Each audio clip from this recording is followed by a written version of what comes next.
And gentlemen, we have a question here from CNNPolitics.com. Without caveats or explanations, please define yourself using one word and one word only. Mr. Speaker. Cheerful.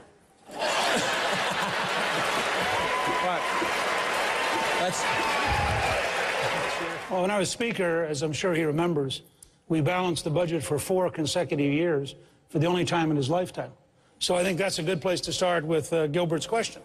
We're meeting tonight on the 280th anniversary of George Washington's birth.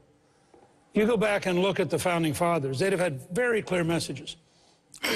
Hamilton would have said, you have to have jobs and economic growth to get back to a balanced budget.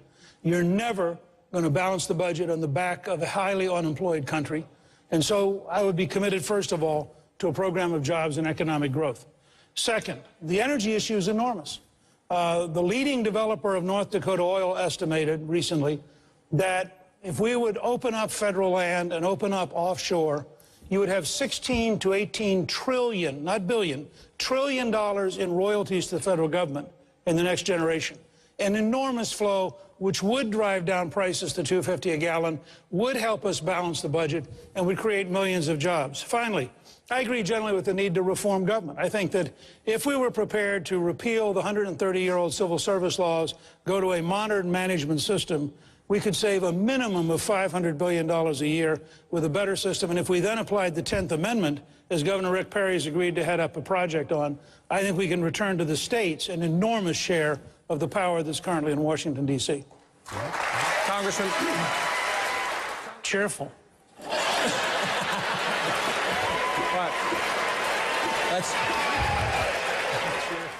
Well, look, first of all, I think that Governor Romney today moved in the right direction. And I think that that's a serious step towards trying to find a closer to supply side. I wouldn't agree with him on capping capital gains cuts at $200,000 because I think that's, frankly, economically destructive.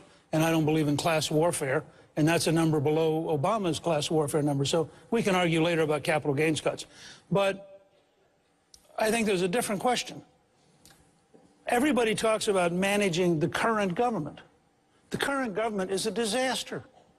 I mean, we don't, you know, this is, it is, the reason I started with the idea that came out of Strong America Now, to repeal the 130-year-old civil service laws and go to a modern management system, is you change everything. And the fact is, if we're serious, and in a funny kind of way, Ron and I are closer on the scale of change, we'd approach it slightly different, but I think you've got to start and say, what would a modern system be like? And a modern system would be totally, just take control of the border. It is utterly stupid to say that the United States government can't control the border. It's a failure of will, it's a failure of enforcement. So, let me just take that one example. Let's assume you could tomorrow morning have a president who wanted to work with your governor, who instead of suing Arizona, helped Arizona, who actually worked with Arizona. Now, what's the fiscal reality 3 years from now in your emergency rooms, in your schools, in your prisons of controlling the border? It's a lot less expensive. You just took a major step towards a less expensive future. So I think it is possible to modernize the federal government and cut taxes and develop energy simultaneously. And the three lead you to Gilbert's concern. Let's get back to a balanced budget. Cheerful.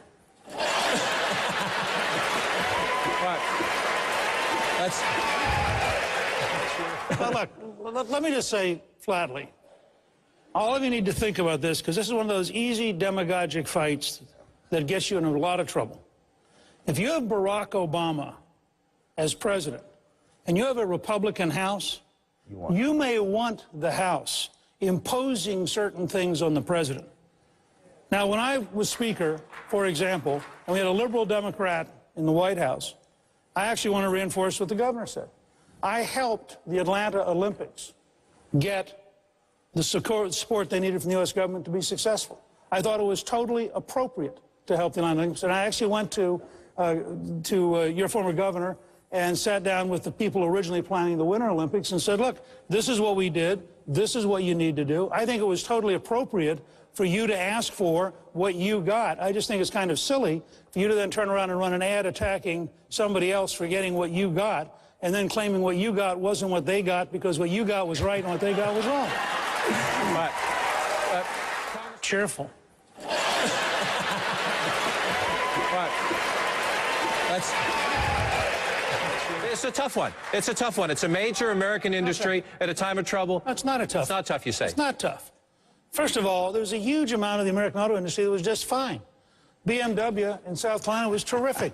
Mercedes in Alabama was doing just fine. Honda in Ohio was just fine. So the Toyota was just fine. What we have is a United Auto Workers and a management system that had grown very, I think, incapable of tough decisions because they were used to selling out to the United Auto Workers. And so they came in and said, oh, we can't change. And this president, on behalf of the United Auto Workers, said, you're exactly right. Now, the fact is Chrysler's now Fiat. So when we talk about saving the American auto industry, let's be clear what they were doing. I think that they would have been much better off to have gone through a managed bankruptcy. I agree with Governor Romney. I think it would have happened. But what would have happened is the UAW would have lost all of their advantages.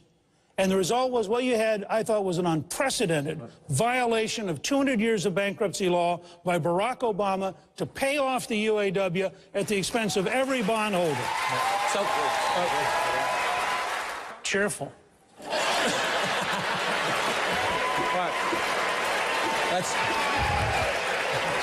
Well, the reports we got were quite clear that the Public Health Department was prepared to give a waiver to Catholic hospitals about a morning after abortion pill, and that the governor's office issued explicit instructions saying that they believed it wasn't possible under Massachusetts law to give them that waiver. Now, that was the newspaper reports that came out. That's something that both Senator Santorum and I have raised before. But I want to go a step further, because this makes a point that Ron Paul's been making for a generation, and that people need to take very seriously. When you have government as the central provider of services, you inevitably move towards tyranny, because the government has the power of force. You inevitably, and I think this is true whether it's Romney Care or Obamacare or any other government centralized system, you inevitably move towards the coercion of the state. And the state saying, if you don't do what we, the politicians, have defined, you will be punished, either financially or you'll be punished in some other way, like going to jail. And that's why we are, I think, at an enormous crossroads in this country. And I think the fact is, for almost all of us who've been at this for any length of time, we are now looking at an abyss that forces you to change what you may once have thought. And I suspect all four of us are much more worried today about the power of the state than we would have been, with the possible exception of Congressman Paul, than we would have been at any point in the last 25 years. Cheerful.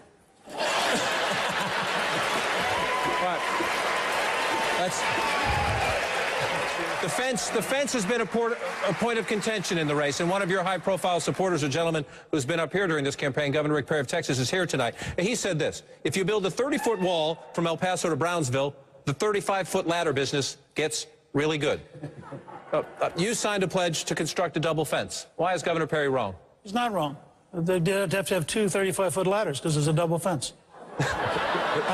Look, the fact is, I helped Duncan Hunter pass the first fence in San Diego when I was Speaker of the House. San Diego and Tijuana are the most densely populated border. It turned out it worked. It worked dramatically. Duncan Hunter will be glad to testify, as former chairman of the Defense Committee, how much it worked. However, it stopped. It stopped in part because there was a wetlands. It turned out none of the illegal immigrants cared about wetlands policy. Then you had to go and build around the wetlands, which we did. The further we have gone with the fence, the fewer the people have broken into California. Now, the thing that was fascinating, though, John, is you quoted a government study of how much it would cost. That's my earlier point. If you modernize the federal government so it's competent, you could probably do it for 10% of the cost of that study. The fact is, what I would do, I have a commitment at Newt.org to finish the job by January 1, 2014. I would initiate a bill that would waive all federal regulations, requirements, and studies. I would ask Governor Brewer here, I would ask Governor Martinez, Governor Brown, and Governor Perry to become the co-leaders in their state. We would apply as many resources as are needed to be done by January 1 of 2014, including, if necessary, there are 23,000 Department of Homeland Security personnel in the D.C. area. I'm prepared to move up to half of them to Arizona, New Mexico, and Texas. This is a doable thing. Cheerful. Right. Well, first of all, this is two different questions. General Dempsey went on to say he thought that Iran was a rational actor. I can't imagine why he would say that. I just cannot imagine why he would have said it. The fact is, this is a dictator, Ahmadinejad, who has said he doesn't believe the Holocaust existed. This is a dictator who said he wants to eliminate Israel from the face of the earth. This is a dictator who said he wants to drive the United States out of the Middle East. I'm inclined to believe dictators. Now, I think that it's dangerous not to. If an Israeli prime minister, haunted by the history of the Holocaust, recognizing that 3 nuclear weapons is a Holocaust in Israel, if an Israeli prime minister calls me and says, I believe in the defense of my country, this goes back to a point that Congressman Paul raised that we probably disagree on. I do believe there are moments when you preempt. If you think a madman is about to have nuclear weapons and you think that madman is going to use those nuclear weapons, then you have an absolute moral obligation to defend the lives of your people by eliminating the capacity to get nuclear weapons. Cheerful.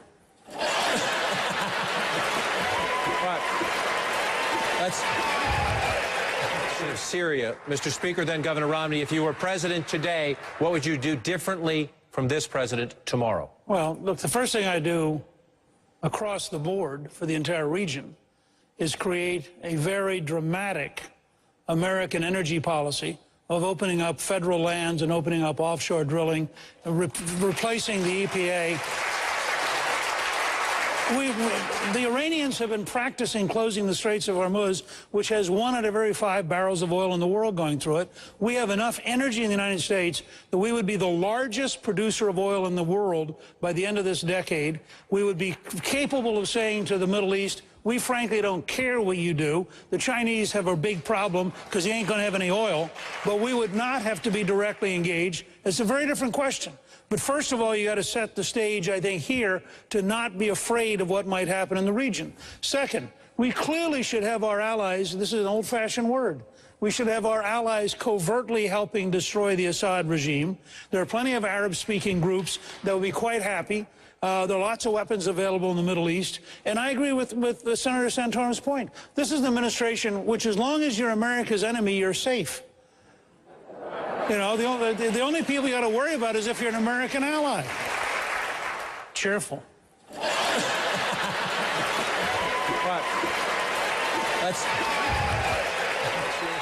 On that point, this is a conversation about what is the proper role of the federal government in the education issue. To the point the governor just raised about teachers' unions, you have complimented President Obama to a degree on that issue, saying he had some courage to stand up to the teachers' union. You went on tour with Al Sharpton and this president's education secretary in support of the multi-billion-dollar Race to the Top program that is essentially, I think they use stimulus money for it, but incentives to states, to schools that perform and that enact reforms. What we did is we went around, including Tucson in this state, and we talked about the importance of charter schools, which was the one area where I thought the president did, in fact, show some courage, being willing to go into Philadelphia or into Baltimore or in a variety of places and advocate. We were in Montgomery, Alabama, for example, and say charter schools are an important step in the right direction. There are two things wrong with the president's approach, and the reason I would, frankly, dramatically shrink the Federal Department of Education down to doing nothing but research, return all the power under the 10th Amendment back to the states. And I agree with Rick's point. I would urge the states then to return most of that power back to the local communities, and I'd urge the local communities to return most of the power back to the parents. I mean, I think the fact is we bought over the last 50 years 3 huge mistakes. We bought the mistake that the teachers' unions actually cared about the kids. It's increasingly clear they care about protecting bad teachers. And if you look at LA Unified, it is almost criminal what we do to the poorest children in America, entrapping them into places. No Nation Left Behind said if a foreign power did this to our children, we declared an act of war because they're doing so much damage. The second thing we bought into was the whole school of education theory that you don't have to learn. You have to learn about how you would learn. So when you finish learning about how you learn, you have self-esteem because you're told you have self-esteem, even if you can't read the word self-esteem.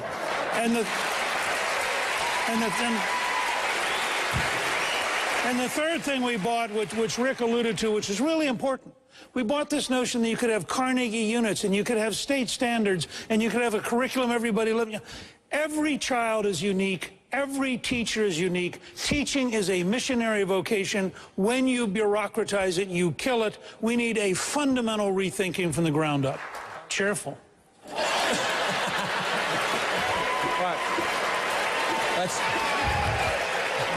I think that the fact is that the American public are really desperate to find somebody who can solve real problems. I think that's why it's been going up and down and why you've had all sorts of different folks as front runners. And all I can say is that my background of having actually worked with President Reagan, then having been Speaker, if there was one thing I wish the American people could know about me, it would be the amount of work it took to get to welfare reform, a balanced budget, a 4.2% unemployment rate, and that you've got to have somebody who can actually get it done in Washington, not just describe it on the campaign trail. Cheerful. Right. That's...